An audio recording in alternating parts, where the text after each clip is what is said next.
Graça e paz, irmãos.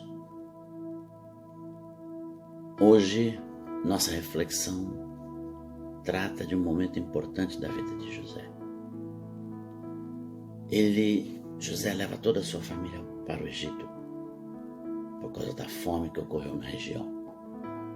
E quando eles já estavam no Egito, Jacó, seu pai, que já era um homem idoso, veio a falecer. Os irmãos de José ficaram preocupados, porque eles sabiam o mal que haviam feito a José. E agora, com a morte do seu pai, eles começam a ficar com medo de que José venha a persegui-los e a devolver, retribuir o mal que eles haviam feito para eles.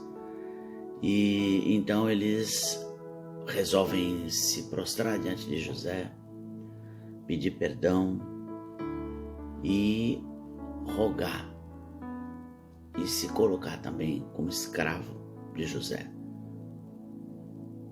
Enquanto José ouvia isso, José chorava. Então é um momento marcante aí na vida de José, onde ele agora profere a resposta. Isso acontece lá em Gênesis 50, capítulo 50, versículo 19 a 21, que eu gostaria de ler com vocês. Respondeu-lhes José: não temais, acaso eu estou em lugar de Deus? Vós, na verdade, intentastes o mal contra mim, porém Deus o tornou em bem, para fazer como vedes agora, que se conserve muita gente em vida. Não temais, pois eu vos sustentarei a vós outros e a vossos filhos. Assim os consolou e lhes falou ao coração. José demonstra aqui a sua maior virtude, a sua bondade para com aqueles que lhe fizeram mal. Essas palavras, eu estou em lugar de Deus por acaso, mostra como José tinha consciência de que ele deveria perdoar os irmãos em qualquer contexto. Ele se coloca debaixo do juízo de Deus. É Deus quem julga, é Deus quem retribui, não nós. E José tinha isso muito claro na sua mente. Ele não busca fazer justiça com as próprias mãos, aproveitando agora que estava em um contexto de poder, de domínio, porque ele era o mais poderoso depois do faraó no Egito. Ele poderia ter feito isso com seus irmãos. Mas José já havia perdoado seus irmãos, ele já os havia perdoado. Ele mostrou através das suas ações, ele socorreu a família que poderia morrer de fome em Canaã e trouxe para o Egito para cuidar deles. E ele novamente confirma isso: eu vou cuidar de vocês.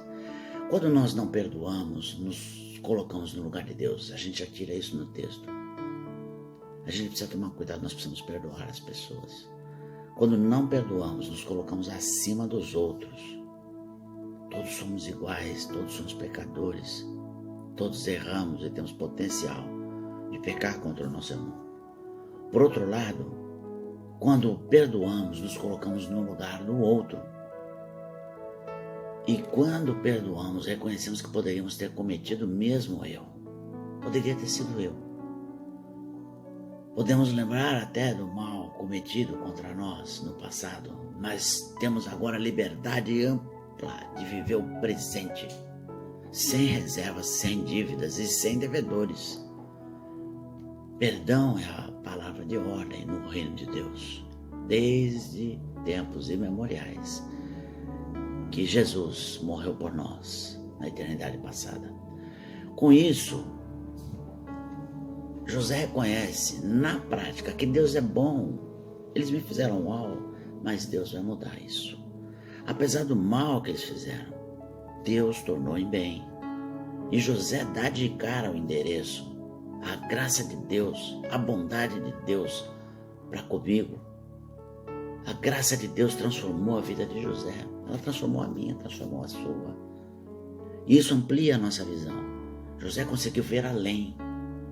Ele conseguiu ver que não era só benefício para ele, mas para posteriormente ele ajudar os seus familiares e ajudar, inclusive, no projeto de Deus que foi ensinado, que foi revelado a Abraão que todas as nações da terra seriam abençoadas no descendente de Abraão, em Jesus. José viu isso e que coisa impressionante, a bondade de Deus, como transforma e como faz a gente abrir a nossa visão, a nossa mente. A resposta de José a esse temor dos seus irmãos demonstra que a bondade de José foi somente a consequência da bondade de Deus. Ele é o primeiro, a graça de Deus e a bondade dele. Nós amamos porque ele nos amou primeiro. Ele é a causa, nós somos a consequência. Agora José concede todos os seus benefícios aos seus irmãos. Eu vos sustentarei e aos vossos filhos. Estamos vivendo esse momento hoje da pandemia, novo coronavírus, Covid-19. Essa é uma pandemia que está fazendo mal para a humanidade. Está ceifando vidas, gerando desemprego, desabastecimento, aumentando a miséria. Esse é um mal que se abateu sobre nós. Eu não sei a causa. Se o coronavírus foi mandado pelo diabo, não sei, pode ter sido. Foi uma orquestração comunista, não sei, pode ter sido.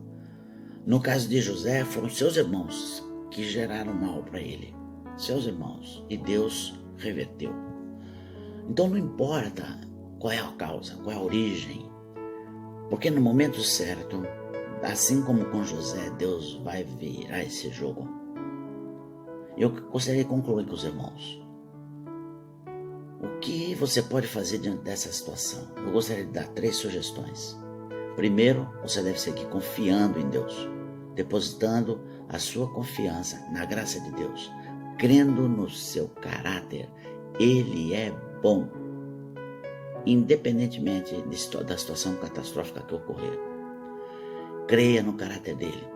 Ele não perdeu o controle da situação, não perdeu o controle da nossa história. Ele vai virar o jogo. Segundo, eu queria falar para os irmãos, estejam em oração e aceitem as respostas de Deus que vierem para você. Porque as respostas no contexto de uma pandemia geral, elas vêm para cada um diferentemente. Pode ser que Deus fale para mim assim, Joás, para você chegar, você vai pegar a doença, você vai morrer. E glória a Deus ele falar isso para mim. Porque agora eu vou viver para sempre com ele, vou estar com ele. Ele é o Senhor da vida, ele tem o direito sobre a nossa vida. A hora que ele quiser tirar, ele tem o direito. E terceiro, não perca o controle. Não perca o controle, não entre em pânico. Não age com histeria, não brigue com ninguém, por causa das pessoas que estão ao seu redor, que vivem no seu entorno, a sua família, os seus filhos, os seus parentes, os seus amigos que estão no seu entorno. Você e a sua postura, alguém que tem Deus no coração e revela Deus nas suas atitudes. Você vai ser importante na vida dessas pessoas, para Deus trabalhar na vida deles, no coração deles também, especialmente os da sua casa. As autoridades estão dizendo que 6 meses vai acabar, 6 meses, 1 ano, tal, já acabou, tudo estará resolvido. Eu não sei, pode ser que sim, pode ser que não. Pode ser que seja encontrada uma cura ou uma vacina, mas pode ser que não. E essa pandemia demore mais, 1 ano, 2 anos, eu não sei. Mas não importa, sabe por quê? Porque nós já lemos as últimas páginas do livro. E lá João está revelando que ele viu no meio do trono e no meio dos 4 seres viventes e entre os anciãos, de pé, um cordeiro, como tendo sido morto, assim diz o texto. Ele veio e tomou o livro da mão direita daquele que está sentado no trono, se mostrando assim igualdade com Deus. E imediatamente, na mesma hora, os 4 seres viventes, os 24 anciãos, se prostram diante do cordeiro e o adoram e cantam louvores. E em seguida se juntam a eles as vozes de milhões de anjos, cantando: digno é o Cordeiro que foi morto de receber honra, glória e louvor. E depois, todas as demais criaturas dizem: aquele que está sentado no trono e ao Cordeiro igualmente seja o louvor e a honra e a glória pelo domínio e o domínio pelos séculos dos séculos. Amém. Nós já vimos a última página do livro. Então, confie em Deus. Aceite a sua resposta para você e não perca o controle. Que Deus te abençoe e que Deus te guarde. Amém.